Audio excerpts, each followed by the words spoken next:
Welcome to MJ channel. இன்றைக்கி நம்ம சேனலில் மல்வி3ல் இருக்கக்கூடிய ஒரு சில தகவலை பற்றி நம்ம இந்த வீடியோவில் டீட்டெயிலாக பேசலாம். அதுலேயும் முக்கியமாக பார்த்தீங்கன்னா நம்ம 71 டேரக்டர்ஸ்க்கும் பார்த்தீங்கன்னா பைல் அப்ளை பண்ணியிருந்தாங்க. நேற்று அது ஹியரிங் வருது அப்படின்னு சொல்லிட்டு நமக்கு ஒரு தகவல் வந்துருந்துச்சு. ஸோ அவங்களுக்கான கேஸ் ஸ்டேட்டஸ் என்னாச்சு, ஸோ எந்த நிலமையில் இருந்துகிட்டு இருக்கு அப்படிங்கிறத பற்றி நம்ம இந்த வீடியோவில் டீட்டெயிலாக பேச போகிறோம். அதுக்கு முன்னாடி நம்ம வீடியோவை ஸ்கிப் பண்ணாமல் ஃபுல்லாக பாருங்கள். நம்ம சேனலை ஃபஸ்ட் ஆஃப் சப்ஸ்கிரைப் பண்ணுங்கள், பக்கத்தில் இருக்க பில்லைக்கான கிளிக் பண்ணுங்கள். வாங்க வீடியோக்குள்ளே போய் டீட்டெயிலாக பேசலாம். ஸோ நேற்று ஆர்வமாகவே எல்லாரும் எதிர்பார்த்துக்கிட்டு இருந்திருப்போம். 71 டேரக்டர்ஸ்க்கும் நேற்று ஒரு நல்ல தகவல் நமக்கு தெரிய வரும். ஸோ அவங்க வெளியில் வந்துடுவாங்க அப்படின்னு சொல்லிட்டு தான் நம்ம எல்லாருமே வெயிட் பண்ணி நம்ம வாட்ச் பண்ணியிருப்போம். நானும் மல்வி3 பற்றி என்னெல்லாம் வருதுங்கிறத நேற்று ஃபுல்லாகவே வாட்ச் பண்ணிக்கிட்டு தான் இருந்தேன், விசாரிச்சுக்கிட்டு தான் இருந்தேன். ஸோ நேற்று நைட்டு வரையுமே பார்த்தீங்கன்னா நமக்கு எந்த விதமான ஒரு குட் நியூஸுமே வரல.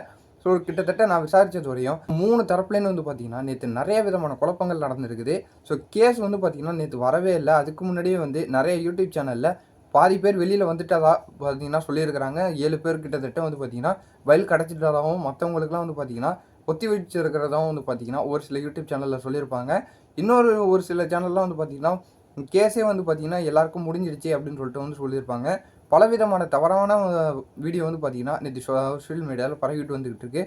உண்மையான ஒரு என்ன தான் நடந்துக்கிட்டு இருக்கு அப்படின்னு சொல்லிட்டு பார்த்தீங்கன்னா நீதிபதி அவர்கள் பார்த்தீங்கன்னா மாறி இருக்கிறதுனால இப்போதைக்கு எல்லாருக்கும் ஒத்தி வச்சிருக்கிறாங்க, அர்ஜென்ட் ஆகிருக்குது அப்படின்னு சொல்லிட்டு தான் நமக்கு ஒரு புதிய தகவல் வந்திருக்குது.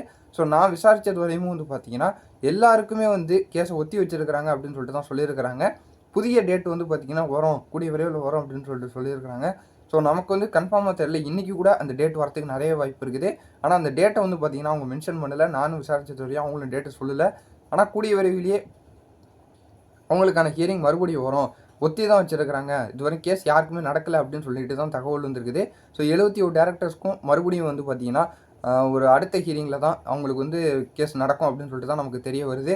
ஸோ கரெக்டான தகவலை நான் உங்களுக்கு தெரியப்படுத்தணும் அப்படின்னு சொல்லிட்டு தான் நான் கொஞ்சம் டைம் எடுத்து நான் இப்போ இந்த வீடியோ மேக் பண்ணி உங்களுக்கு நான் தெரியப்படுத்துகிறேன். ஸோ நமக்கு ஒரு பேடான நியூஸாகவே இது இருந்தாலும் பரவாயில்ல, ஒரு அப்டேட் கிடச்சிருக்குது, அதுவே ஒரு நல்ல விஷயந்தான். ஸோ கூடிய விரைவிலேயே நமக்கு ஏதாவது நல்ல தகவல் தெரிய வரும். நானும் மல்வி3 பற்றி விசாரிச்சுக்கிட்டு தான் இருக்கிறேன். எனக்கு என்ன ஒரு நல்ல தகவல் தெரிய வந்தாலும் நான் உங்களுக்கு உடனுக்குடன் அப்டேட் பண்ணிக்கிட்டே இருக்கிறேன்.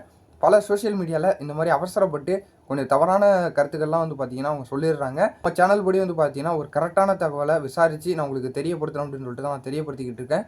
இந்த வீடியோவை உங்கள் ஃப்ரெண்ட்ஸ் அண்ட் ஃபேமிலி, முக்கியமாக மல்வி3 மெம்பர் எல்லாருக்குமே ஷேர் பண்ணி விடுங்க. தெரியாதவங்க நம்ம வீடியோவை பார்த்து தெரிஞ்சுக்கிட்டோம். கூடிய விரைவிலேயே அந்த 71 டேரக்டர்ஸ்க்கும் மறுபடியும் பார்த்தீங்கன்னா ஹியரிங் நடக்கும். ஸோ அந்த டேட்டு தெரிய வந்தாலும் நான் உங்களுக்கு உடனுக்குடன் அப்டேட் பண்ணிக்கிட்டே இருக்கேன், கவலைப்படாதீங்க. நம்ம சேனலை சப்ஸ்கிரைப் பண்ணி சப்போர்ட் பண்ணிக்கிட்டே இருங்க. அப்போ தான் நான் போடக்கூடிய நல்ல நல்ல தகவலை நீங்கள் பார்த்து தெரிஞ்சிக்க முடியும். நான் முக்கியமாக சொல்கிற மாதிரி பார்த்தீங்கன்னா நீங்கள் எந்த சேனலை பார்த்தாலும் ஒரு பாசிட்டிவாகவே எடுத்துக்கங்க, யாரும் நெகட்டிவாக எடுத்துக்க வேணாம். ஒரு பாசிட்டிவ் திங்கிங்லேயே இருங்க. இதே மாதிரி வேறு ஏதாவது நல்ல தகவலோடையும் ஒரு சூப்பரான தகவலோடையும் நான் உங்களை மறுபடியும் பார்க்குறேன்.